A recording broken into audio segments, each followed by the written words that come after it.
Dare you join us for another journey into the minds that make Minecraft? The details of my humiliating escape are not relevant to this episode.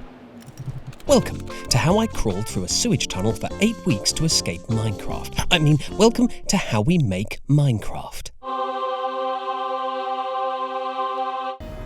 Redstone.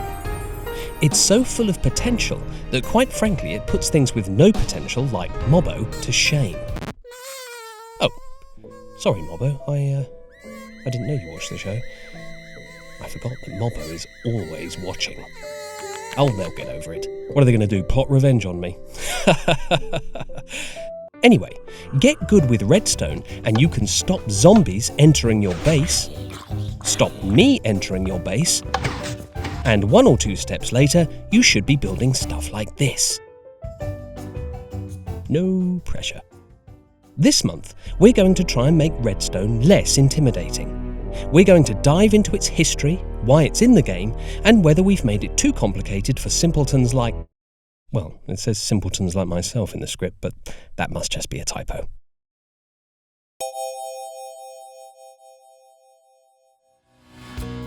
The year was 2009, and I was a swashbuckling young actor who was going to get the lead in Iron Man 2 any day now. Oh, and we first added red ore dust to Minecraft. Let's roll that clip. Okay, looks like we'll be firing the editor this month because that clearly isn't red ore dust, is it? No, these are gears, a feature that was in Minecraft for only 6 months. Even I might last longer than that. Gears of Minecraft. Which, incidentally, is also the name of one of the spin-offs that even we're not desperate enough to try. Gears never had a clear function and were quietly removed from Minecraft in a secret update that I'm not allowed to tell you about. Oh. Yeah, well, I've said it now. And in that same update, red ore dust was added, leading many to speculate that gears were going to serve a similar function to redstone. But were they? Well, today, live on How We Make Minecraft, we can exclusively reveal the answer to that question for the very first time.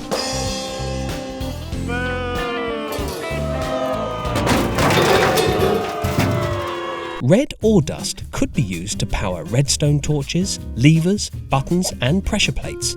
It was a good idea. But red ore dust would also disappear if you stepped on it, which was a rubbish idea, so we booted it out of the game.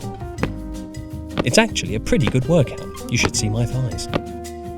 As the years went by, and I decided I was too good for Hollywood anyway, we introduced and renamed the redstone dust you know and love today. Basically, redstone dust transmits power, so you use it to connect power sources to machines in Minecraft. It's like an electronic circuit. And now, redstone dust can craft powered rails, connect repeaters, improve potions, build contraptions like calculators and emulators and more. It can churn butter, raise your children, cure undesired baldness, restore desired baldness, write the great American novel, and solve humanity's endless, fruitless search for meaning in the punchline-less joke we call life. Oh, wait, I don't think we're announcing a few of those new features until later this year. Actually, maybe we've got a bit carried away and overcomplicated redstone. I myself am working on a redstone time machine. Once I figure out why it's not working, I'll be able to travel back to early 2020 and stop past me from making the biggest mistake of his life. I really need to stop rewatching this memory. Why was it even filmed?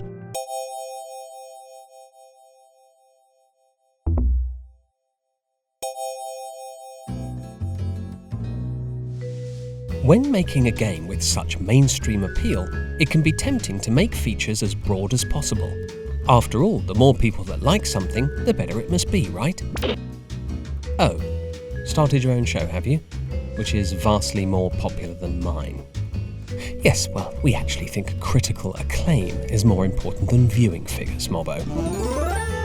I see. Congratulations. We actually don't believe Minecraft's successful because all of it appeals to everyone. We think it's successful because it contains something for everyone.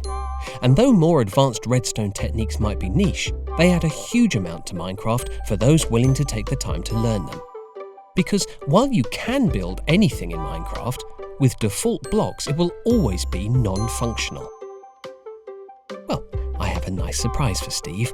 I buried lots of TNT under his plane, so it might fly after all.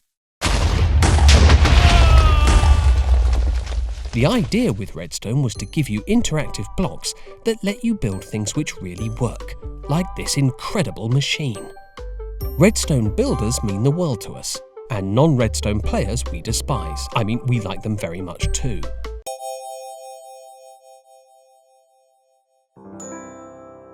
As a British person, it's been hardwired into me since birth to never admit to a mistake. So it pains me to admit that even though we don't think it being niche is necessarily a bad thing, making Redstone more accessible is still something we could definitely improve on. Then again, Redstone arguably only seems intimidating because the most incredible creations people have achieved with it inevitably get the most publicity. Whoops. Luckily, YouTube isn't just videos of amazing Redstone creations. It's also full of outstanding members of the Minecraft community making tutorials which explain how to get good with Redstone.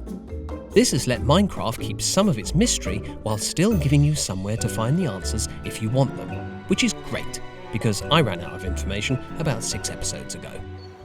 So just start small and you'll soon see that Redstone is nothing to be afraid of. Sure, my time machine only worked in the sense that it aged me horribly, but look at this piston and switch I built for it, all by myself.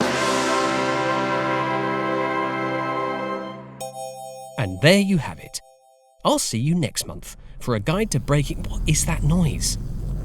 Oh. Oh no. No. Someone stop this thing, quick! I don't want to go!